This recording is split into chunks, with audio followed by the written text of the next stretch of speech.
Important before we start any kind of electrical work, if we're working on a live circuit, that we isolate the circuit.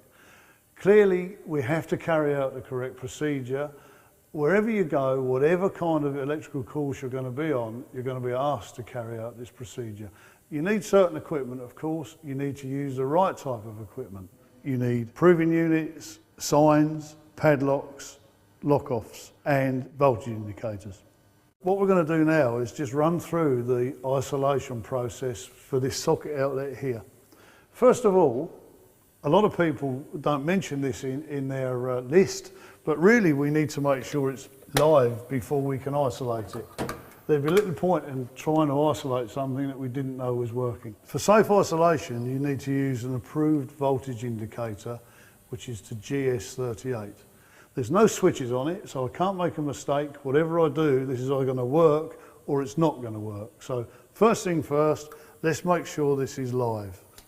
So I'm going to test between line and neutral, between line and earth, and then between neutral and earth where there should be no current at all.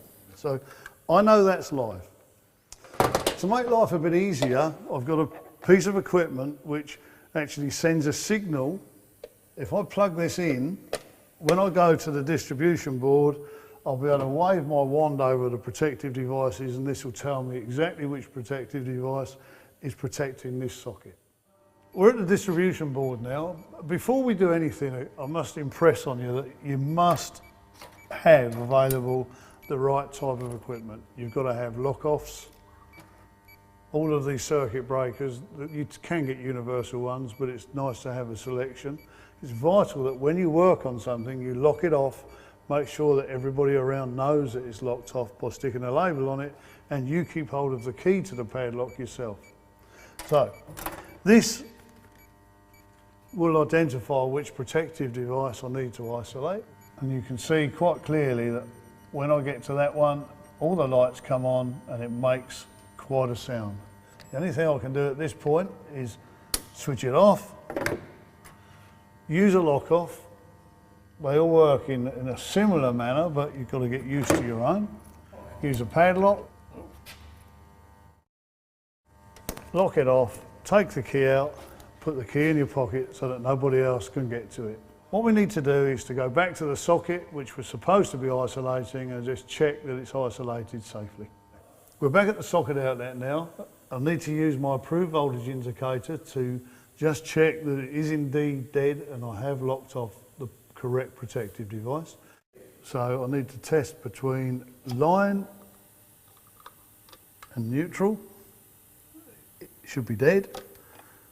Line and earth, and again, dead. And between neutral and earth, and again, it's dead. Of course, I couldn't really start working on that immediately because I've no idea that this is working. So what I should do is really test this on a known supply. Eventually it's going to stop working.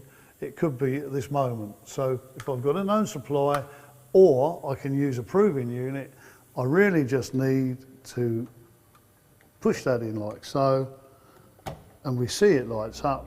So I'm quite comfortable that this is working.